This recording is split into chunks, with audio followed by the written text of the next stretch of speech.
विश्व का प्रत्येक जीव दुखी है, अशांत है, अतृप्त है, अपूर्ण है।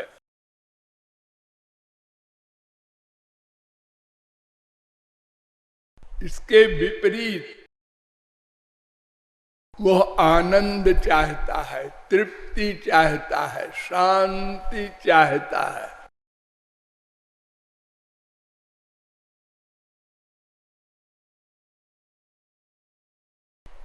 इस दुख का रीजन क्या है?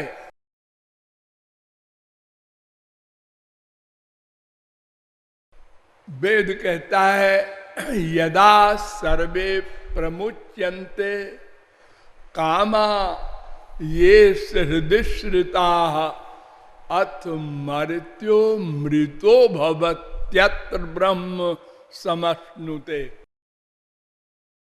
अगर कोई संसार की सब कामनाएं छोड़ दे, बस आनंद मिल जाए, दुख चला जाए सदा को,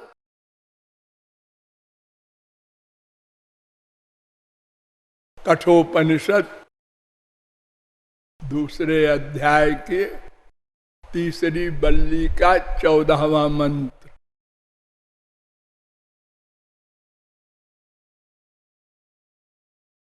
यह मंत्र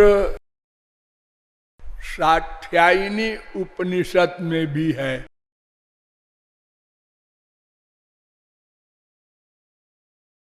सैंतीसवां मंत्र। और यह मंत्र बृहदारण्यकोपनिषद में भी है। 4-4-7।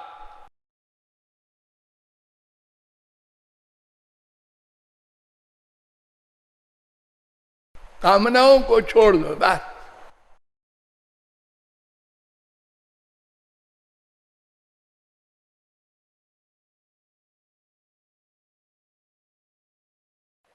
और कुछ करना वरना नहीं है।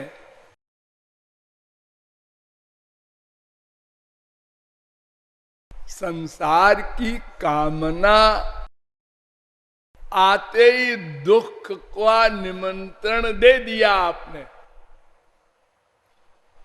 जैसे आपके बेटा पैदा हुआ, आपने खुशी मनाई, आपने रोने का निमंत्रण दे दिया,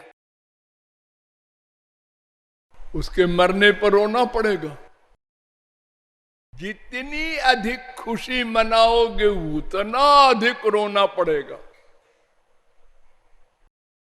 जिस वस्तु के पाने में जितना बड़ा सुख मिलता है, उसके छीनने पर उतना ही बड़ा दुख मिलता है।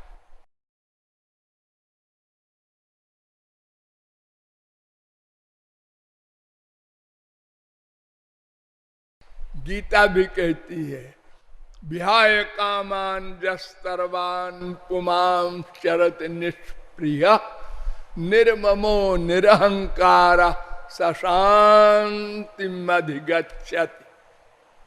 सब कामनाओं को छोड़ दो, शांति मिल जाएगी। दूसरे अध्याय का 71वां श्लोक।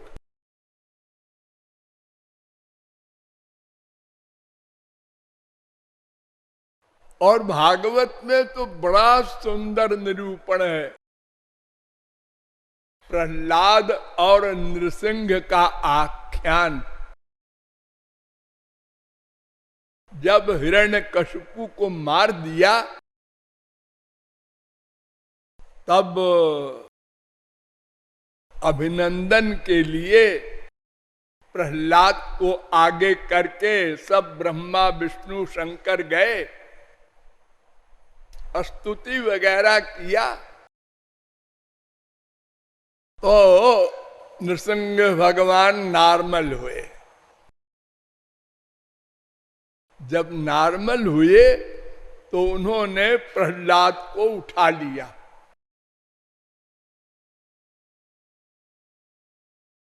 गोद में। और प्रहलाद से कहा वरम वृणी स्वाभिमतम,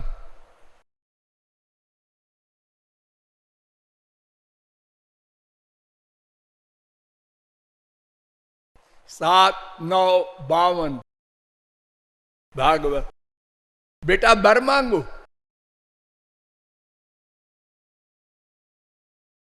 प्रहलाद आश्चर्य में पड़ गए, ये क्या कह रहे हैं। शायद गुस्से में है इसलिए गड़बड़ हो गया है। संसार में जब कोई भी व्यक्ति गुस्से में हो जाता है बहुत, तो बैलेंस खो बैठता है, ज्ञान समाप्त हो जाता है। गीता कहती है क्रोधात् भवति सम्मोह, सम्मोहात् स्मृति विभ्रम, और स्मृति भ्रंशात् बुद्धिनाशो, और बुद्धिनाशात् प्रणश्यति। दूसरे अध्याय का 63वां श्लोक गीता। क्रोध होने से याददाश्त खत्म हो जाती है। वो चाहे शास्त्र वेद का कितने बड़ा विद्वान हो, और जब याददाश्त खो गई तो बुद्धि नष्ट हो गई।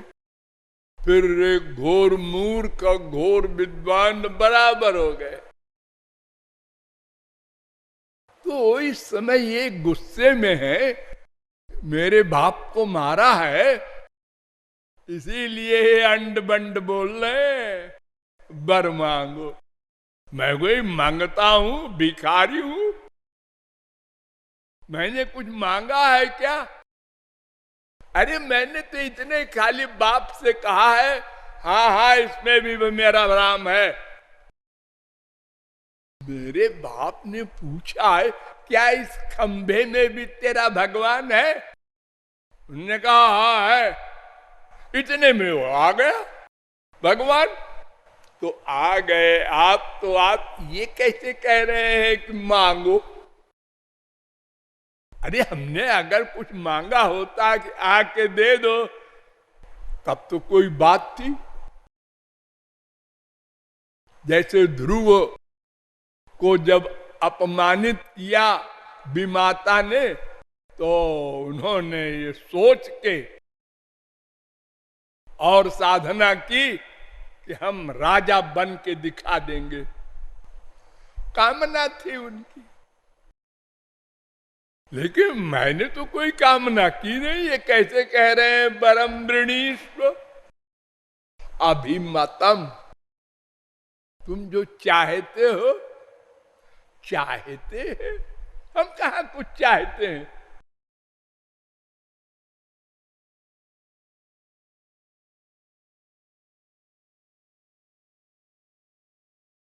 यस्त आशीष आशास्ते न सभृत्य सवै बणिक। 7वें स्कंद के 10वें अध्याय का 4था श्लोक। जो दास कुछ चाहता हो स्वामी से, वो दास नहीं है, बनिया है। ये तो बाजार में तमाम सामान बिकता है। वो सामान वाला रुपया चाहता है, रुपए वाला सामान चाहता है। इसने रुपया दिया, उसने सामान दिया, इसमें काहे काहे एहसान है? ये तो बिजनेस है। लेकिन दास और स्वामी का संबंध ऐसा नहीं होता। दास तो स्वामी को सुख देने के लिए होता है, अपना सुख नहीं चाहता।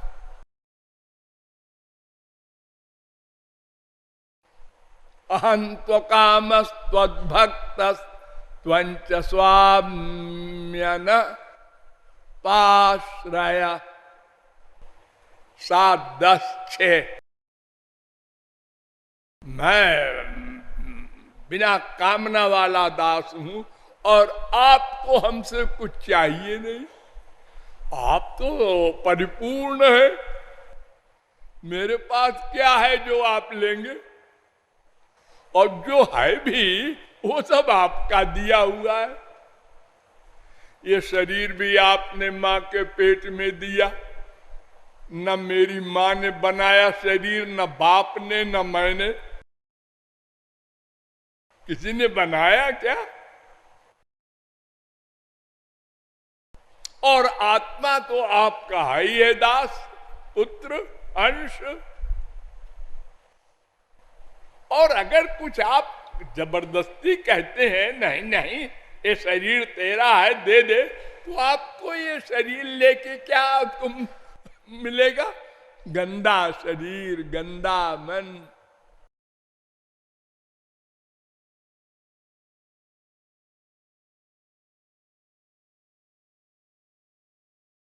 और कहूं, नृसिंह भगवान मुस्कुराए, अच्छा अच्छा बोल बोल। छोटे बच्चे की तोतली भाषा की बात को माँ बाप बड़े प्यार से सुनते हैं, और फिर इतनी योग्यता की बात करे कोई बच्चा, तो लोग कहते हैं दादाजी है।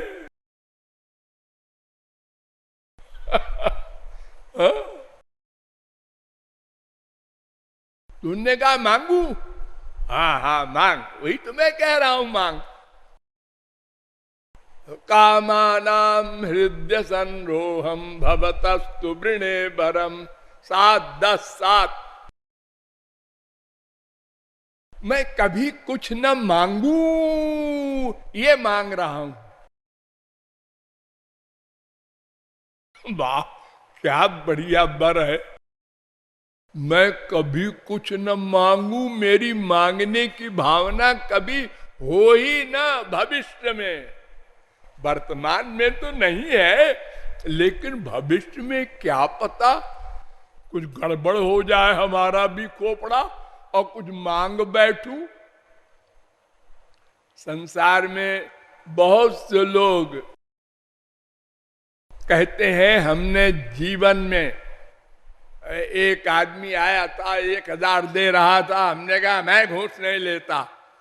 दूसरा आदमी आया 10,000 दे रहा था, मैं घूस नहीं लेता। मैंने किसी से घूस नहीं लिया।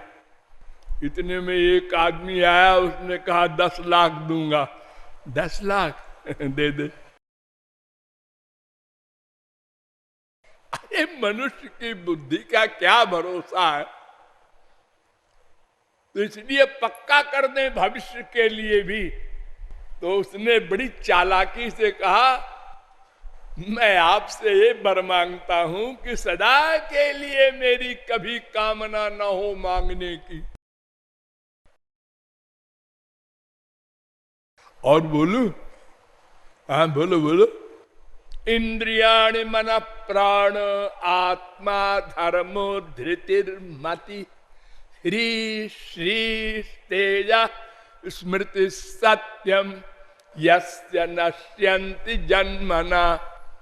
महाराज, कामना पैदा हुई कि इतनी सारी हानि हो जाती है। इंद्रियाण, इंद्रियां, मन, प्राण, धर्म, धैर्य, लज्जा, अकांति, सत्य, ये सब नष्ट हो जाते हैं कामना पैदा होने से। उसकी पूर्ति के लिए आदमी इतना पागल हो जाता है, सब गड़बड़ हो जाता है उसका जितना भी सिद्धांत है अच्छा वाला।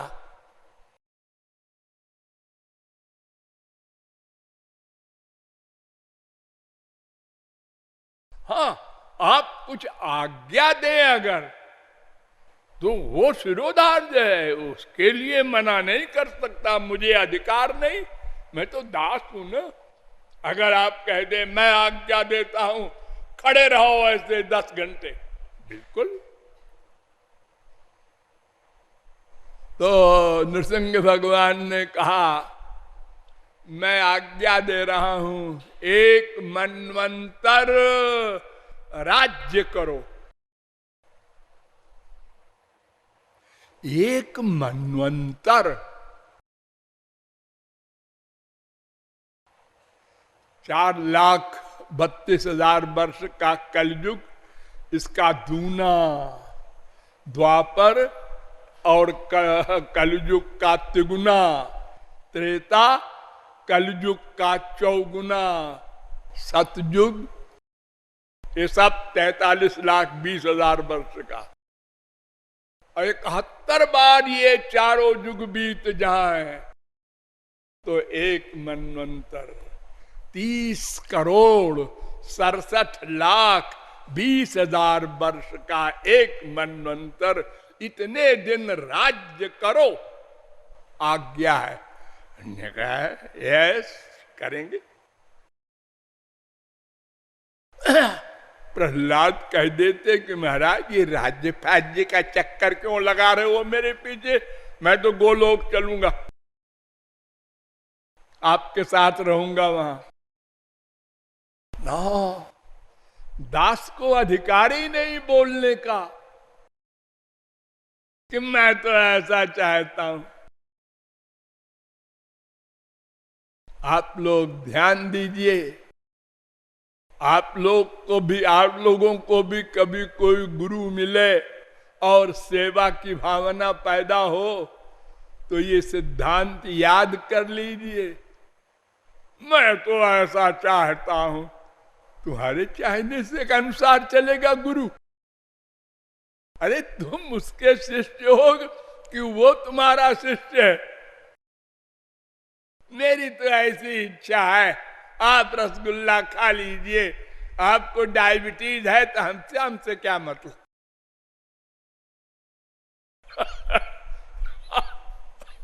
हमारी इच्छा पूरी कीजिए।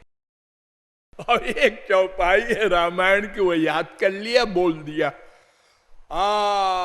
राम सदा सेवक रुचि राखी। राम ने तो सदा अपने सेवक की रुचि रखा। ये सब ये जो महात्मा और भगवान तक ये जो प्रेम की परिभाषा करते हैं, तत्सुख सुखित्वम, ये सब बकवास है। उनके सुख में सुखी होना, उनकी इच्छा में इच्छा रखना, उनकी आज्ञा का पालन करना, ये सब पसंद नहीं हमको सिद्धांत। हमारी इच्छा को आप मानिए और यानी हमारे ऑर्डर से आप चलिए, यानी हम स्वामी हैं, आप दास हैं।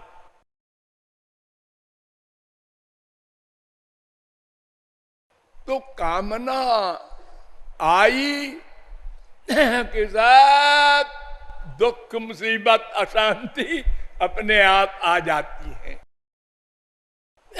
इसलिए सब शास्त्र वेद कहते हैं कामना छोड़ दो।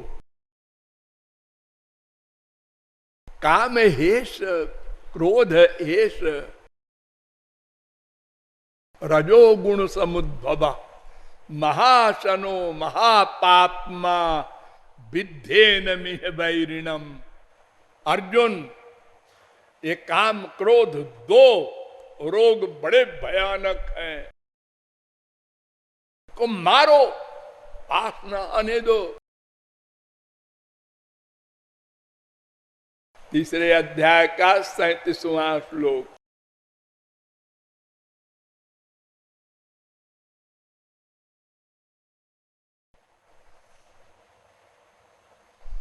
काम क्रोधस्तथा लोभस्तस्मादे तत्रयम् त्यजेत। ये काम क्रोध लोभ तीन बड़े भयानक शत्रु हैं। 16वें अध्याय का 21वां श्लोक। लेकिन ये काम क्रोध लोभ तीन कहना ऐसे ही है, दो कहना भी ऐसे ही है। क्यों? इसलिए कि कामात क्रोधो भी जायते, एक क्रोध पैदा होता है काम से और लोभ पैदा होता है काम से। कामना की पूर्ति हो गई लॉटरी खुल गई। अब इसका क्या करें? ये तो ये 10 लाख है, इसके आगे 1 करोड़ कैसे बनाया जाए इसको? वो आए, उन्होंने कहा ऐसा करो, वो आए, उन्होंने कहा शेयर खरीद लो, वो आए, लोभ बढ़ा।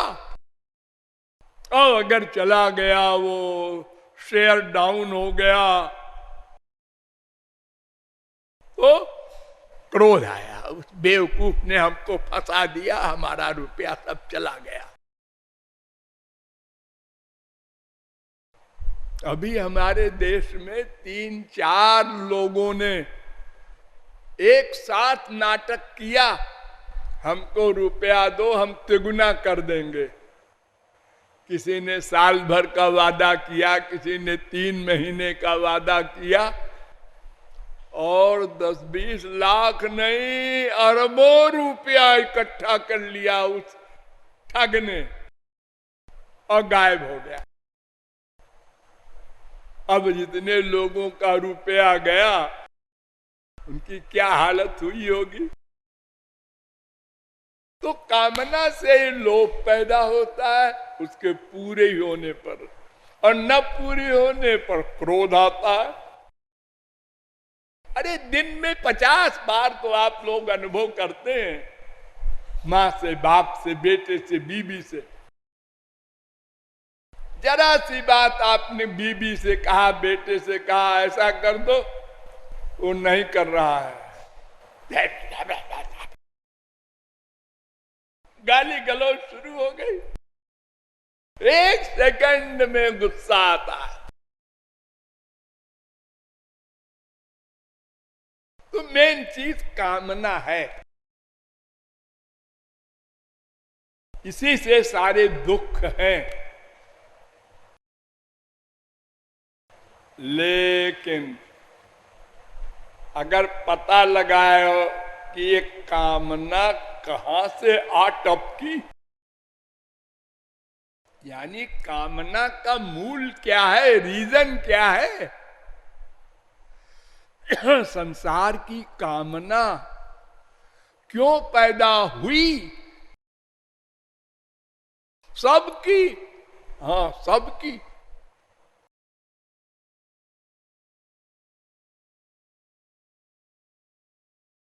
बदन्ति विश्वम कवयस्मनश्वरम पश्यन्ति चाध्यात्म विदो विपश्चिता तथापि। बड़े बड़े शास्त्र वेद के लेक्चरर, ज्ञाता जानते हैं, फिर भी कामना करते हैं। सुविस्मितम, आश्चर्य है। 5:18-4 भागवत। ये कामना का रीजन है अटैचमेंट। लगाओ, एक एक शब्द पर ध्यान दो, लगाओ। जिसका जिसमें अटैचमेंट है, उसी की कामना पैदा होगी, दूसरे को नहीं होगी। दूसरा हंसता है, क्यों परेशान हो? अरे यार शराब नहीं मिली आज। अरे सो जाओ, क्या शराब शराब? अरे यार क्या बात करते हो, बिना शरीर की शराब की नींद नहीं आ सकती। उसका अटैचमेंट है, और उसका दोस्त हंसता है कि बेवकूफ क्या चक्कर में पड़ गया। अपन तो सोने जा रहे हैं, और वो करवट बदल रहा। रोज पी के सोया करता था, आज नहीं मिली। ये आपस में जो प्यार होता है, माँ बाप बेटा स्त्री पति का, जिसका जहां प्यार है उसी की कामना पैदा होगी, दूसरे की नहीं होगी। और उसके नष्ट होने पर वही रोएगा, दूसरा नहीं रोएगा। पड़ोसी का बेटा मर गया, हमने भी सुना। क्या हुआ है, क्यों हल्ला मच रहा है भाई? वो उसका बेटे का एक्सीडेंट हो गया और मर गया। अच्छा अच्छा अच्छा, बात खत्म। तो अटैचमेंट रीजन है। तो सबका अलग अलग अटैचमेंट है, सबकी अलग अलग कामना है, लेकिन है 5 प्रकार की। सब देखने की, सुनने की, सूंघने की, रस लेने की, स्पर्श करने की। छठी कोई इंद्रिय है ही नहीं। ये ज्ञानेन्द्रियां है 5, इसी की कामना है, और जहां अटैचमेंट है उसी की कामना है। और अटैचमेंट, आसक्ति कैसे होती है?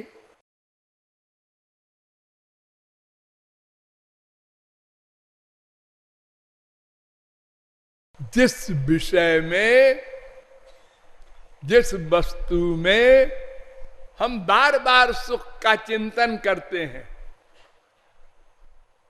उसमें अटैचमेंट हो जाता है। बार बार चिंतन करने से।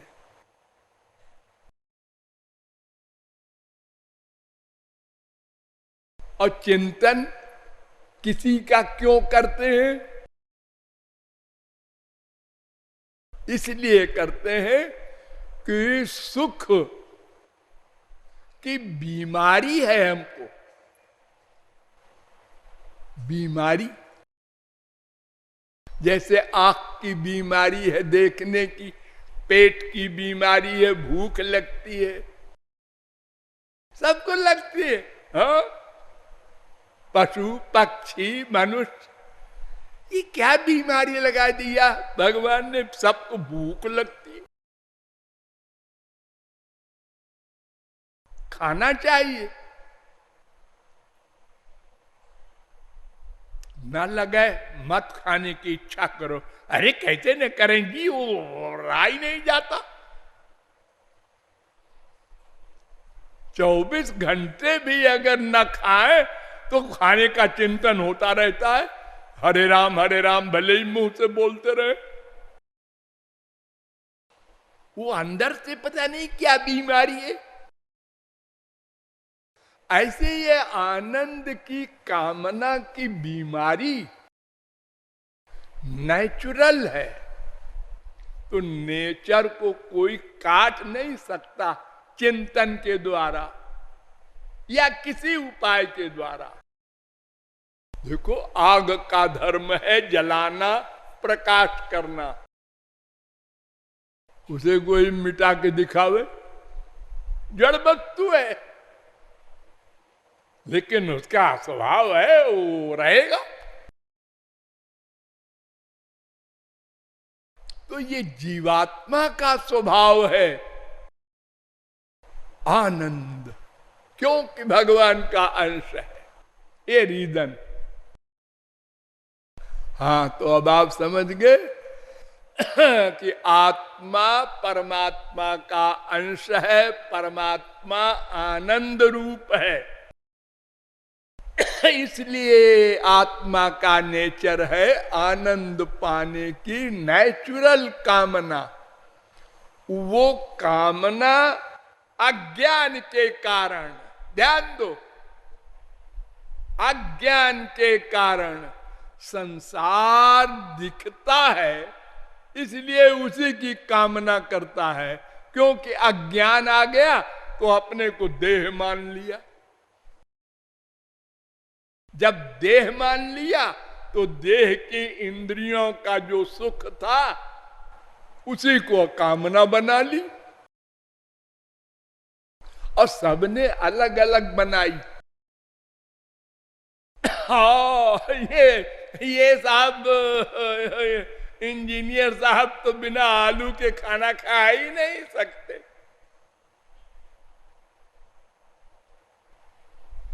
इनको तो टमाटर जो रोज चाहिए। ये लो, तरकारी में भी बीमारी। हाँ जी, सबकी अपनी अपनी है, अलग अलग।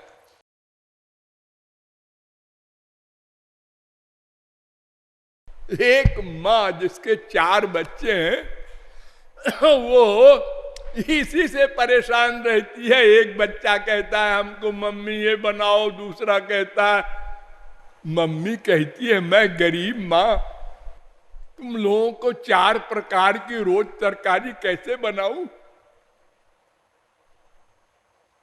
40 रुपया किलो टमाटर है।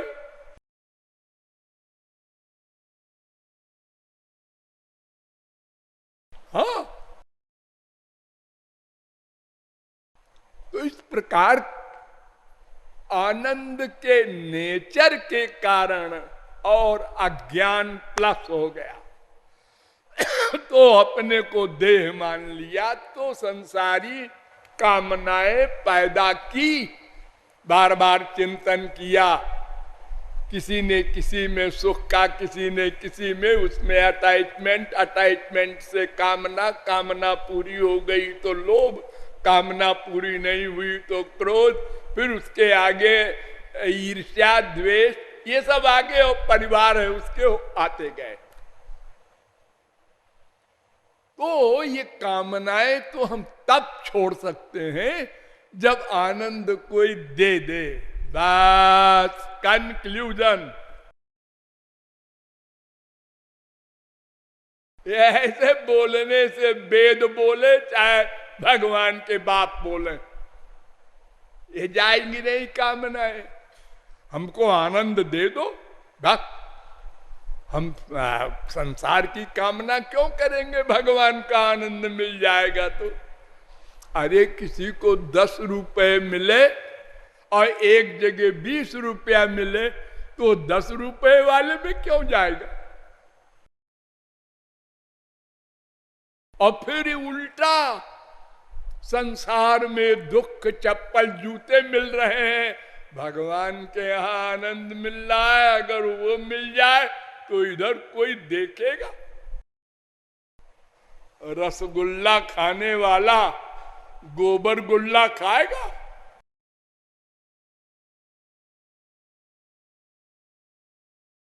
अरे मोक्ष को लात मारता है, सोई सुख लवलेश, भारक जिन सपन हूं लहु, ते नहीं गणहि खगेश, ब्रह्म सुख ही सज्जन सुमति। प्रेमानंद का एक बिंदु मिल जाए तो ब्रह्मानंद को लात मारता है। ब्रह्मानंदो भवे देश चेत परार्ध गुणी कृता, नैति भक्ति सुखाम भोदे परमाणु तुलामपि। एक परार्ध से गुणा करो अगर ब्रह्मानंद में, तो भी वो प्रेमानंद के एक परमाणु के बराबर भी नहीं होगा। परार्ध किसे कहते हैं? 31 तो 10 खरब 40 अरब वर्ष का ब्रह्मा का समय होता है, उनकी उम्र 3110 खरब 40 अरब, इसका आधा उसको कहते हैं परार्ध। ब्रह्मानंद से गुणा करो इतने से, तो भी उसका परमाणु